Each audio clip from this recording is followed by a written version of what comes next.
The first onset is probably the first onset that you will learn in your training, and it is, in some sense, the meat and potatoes. It's the most basic onset. It is called the track and release onset. The track and release onset is a onset that is characterized, among other things, which we'll get into, but first and foremost, it is an onset that begins with a nasal consonant. Now, nasal consonants in English are M, N, and NG. Okay, those are the nasal consonants. So if I track and release, I will put a nasal consonant and release into my chosen training vowel. This is a track and release onset. Pretty simple stuff.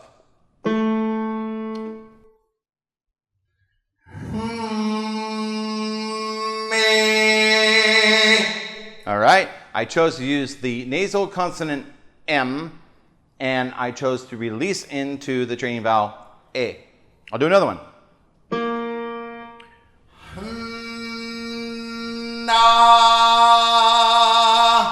All right, I chose to use the nasal consonant N and release into an A vowel. Do another one.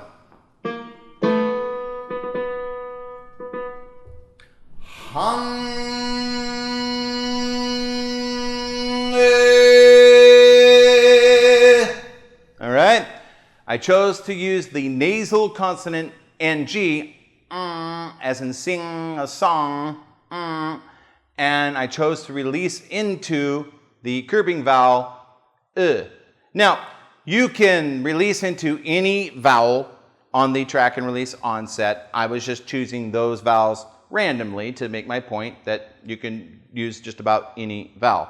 However, in the training system and in the routines, when we get into the routines later on in the program, you'll notice that the first training vowel to get into for training that is the one that you need to master first and foremost is the edging vowel A. And ah is also a really great vowel to track and release into. Now, the track and release onset is characterized by the following. Number one, the musculature and coordination benefits for the track and release onset are it balances subglottal, that means submarine, below the vocal folds, subglottal, below the glottis, and supraglottal, meaning above the vocal folds, below and above. It balances the subglottal and supraglottal respiration pressure to create a more efficient and healthy phonation. So, buzzing on nasal consonants or track and release onsets help balance respiration pressure below and above the vocal folds. And that's really great for getting efficiency. It creates efficiency in the vocal fold oscillation cycles. The vocal folds are oscillating, okay, when you buzz them, when you're singing, speaking, or buzzing. And it makes this movement more efficient, which has the benefit of creating a better tone and removing constriction and pushing and amplifying and allowing you to, allows you to do everything that we need to do better. The other musculature and coordination benefit of the track and release onset is it stops the vocal folds from grinding in a heavy mass at the beginning of a phonation and excites the resonators. What does that mean? Track and release onsets, because they are characterized by nasal consonants, have the benefit of lifting the voice. They lift the singing voice forward into the mask, which includes the nasal cavities a little bit, all right? Now, don't freak out. I'm not saying or advocating or teaching you to sing through your nose, okay? And I probably should have pointed that out early on. Just because we're using nasal consonants, that doesn't mean that you're singing through your nose, or that we want, or I want, or by any means that I'm advocating that you sound nasal when you're singing. That's not what we're talking about, and it's totally different. So don't get hung up and confused on that point. It's not about singing nasal. Nobody wants to sing nasal. Nobody wants you to sing nasal, especially me, all right? This is about nasal consonants and the fact that they do resonate in the nasal cavity. But when we're resonating and singing, it's not only just one position. It's not only in your nose. It's in your oral cavity, in your pharynx, and your other areas of the body. So it's a chemistry of resonation. So don't get hung up on the nasality of it. It's not about singing or sounding nasal. All right. So back to this other point. Musculature and coordination benefit stops the vocal folds from grinding in a heavy mass at the beginning of the phonation. Grinding. This is grinding. It would be the vocal folds compressing or oscillating too heavy. And if they do that, they tend to grind. It would sound like something like this.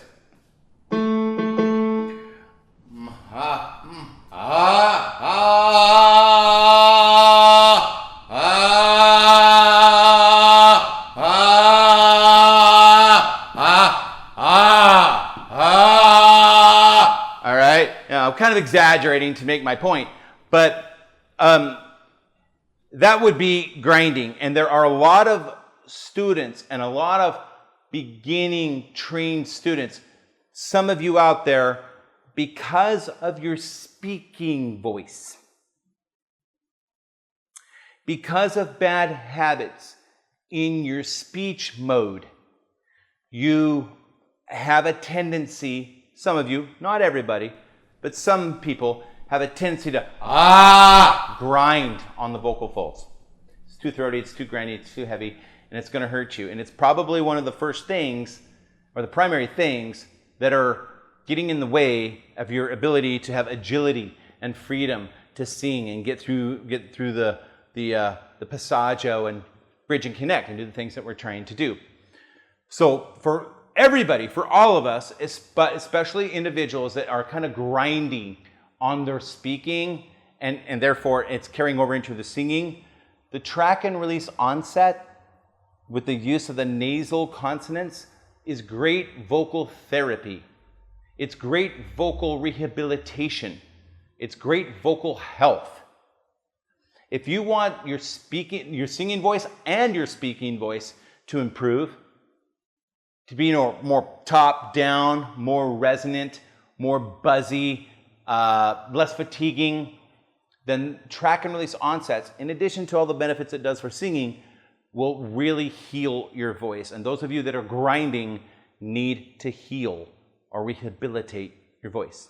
Now, don't let that alarm you. A couple weeks, 2 to 4 or 6 weeks of resonant tracking, track and release, nasal consonant work can really go a long way to help rehabilitate your voice. Okay, you only have to do this for a while and it starts kind of coming around. Your voice begins to wake up and get healthy again.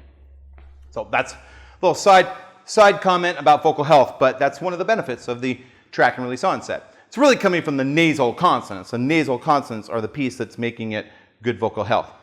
The next thing that the musculature and coordination benefits are is a result of the twang configuration and consistent vocal fold closure amplification of the voice is achieved. So what I'm saying is that when we do the track and release onset, one of the physical characteristics of nasal consonants, one of the benefits of that is it tilts the thyroid cartilage. We get larynx tilt when we do this. And let's cut away and take a look at a graphic of the larynx tilt. Looking at this graphic, you'll see that the graphic on the right has tilt on the thyroid cartilage. You see how it's kind of moved, tilted a little bit, and the one on the left is not. The larynx on the left is kind of a normal configuration. This is what you would look like in speech mode, for example. The larynx on the right is the high performance larynx configuration. And as a matter of fact, this graphic will show up in other lessons because the larynx on the right is roughly what the configuration is for vocal twang. Vocal twang, it's the most important physical trained vocal mode in your singing. We talked about it in great depth in the vocal twang lesson, all right? So getting back to the track and release onset and this third musculature and coordination benefit, as a result of the twang configuration. Did you get that? As a result of the twang, vocal twang, physical train mode configuration of the track and release onset, you get good vocal fold closure and amplification of the voice. So, track and release onsets are really great for vocal twang. They help you to twang better. All right? Let's look at the troubleshoots. Why would you use a track and release onset? Well, apart from the fact that it's probably the most basic onset that you'll use on all your training. If you ever have a training moment where you don't know what onset to use, if you just, no, I don't care, go the track and release. it's the generic onset, so to speak. But in addition to just it being the default, so to speak, it is great for optimizing phonations that are weak from under-supported respiration and or compression of the vocal folds.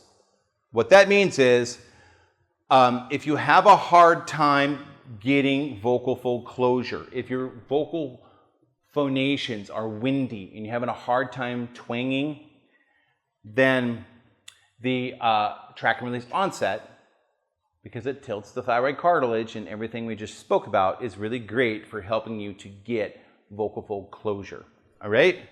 The next troubleshoot issue that the track and release onset is great for is it helps rehabilitate the voice from the fatigue of speaking and other bottom-up phonations. Heals the voice. That was kind of similar to the other benefit we were talking about, so I won't go into that again. Buzzing through the nasal consonants is good vocal health. Next point here, troubleshooting. It amplifies the resonant energy in the vocal tract and acoustic form it, thereby amplifying the singing. So,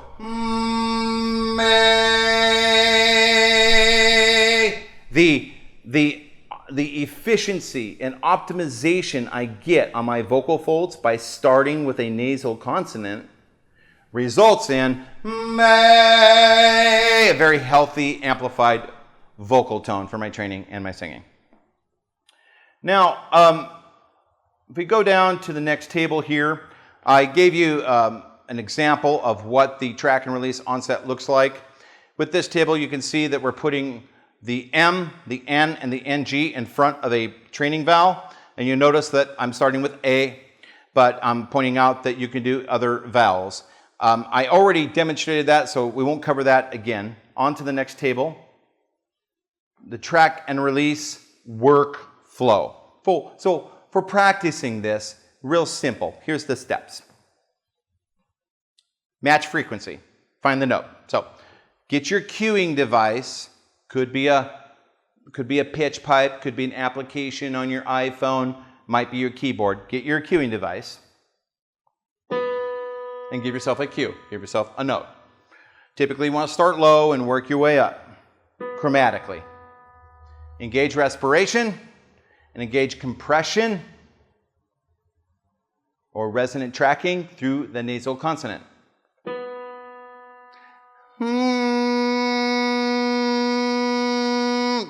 All right.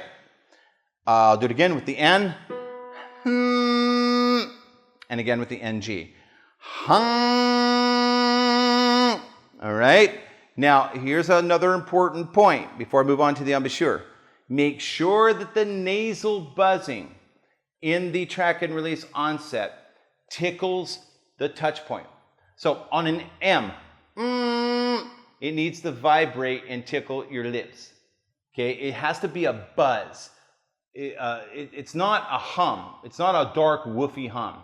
It's not or In fact, if you use a dark, woofy hum, kind of windy, woofy hum type tone, it's actually going to fatigue your voice. Make sure that you feel a tickle or a resonant energy at the touch points. So for an M, that would be your lips. For an N, that would be the tip of your tongue against the back of your top teeth. Hun, and it would be the back here in the pharynx on the NG. Hun, you're going to feel a resonation. It's important. It's important. And that's what this is referring to when it says engage compression with resonant tracking. Resonant tracking is that buzzy feeling. And I'll take an opportunity right now to clarify for you. In TVS training, in my lectures, in the book, whenever we refer to resonant tracking or buzzing, it's the same thing. Okay, resonant tracking is buzzing through nasal consonants. Buzzing, resonant tracking, semioccluded phonations, nasal consonants, they all mean the same thing, buzzing through a nasal consonant, right? Step 4 on this, shape the embouchure. So that presumes that we're releasing into our vowel. So I'll do it again.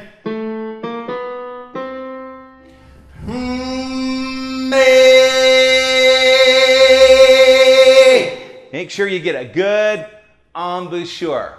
Drop the jaw, lift and bite, get your tongue forward, watch the embouchure video, get yourself into a good embouchure. Next one.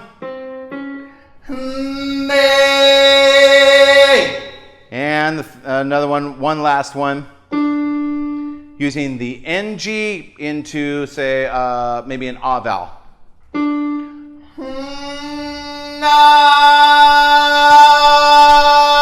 Notice my embouchure. All right. So those are the details on a track and release onset and why they're important. And begin working with them early on. Now, in the training routines that are coming, we'll go ahead and do them again. I'll demonstrate them again, and we'll go into more detail and actually give you content that you can sing along with and follow along with for practicing them. But for now, you need to study what the benefits are and the troubleshooters and why you would use them. Let's move on to the next onset.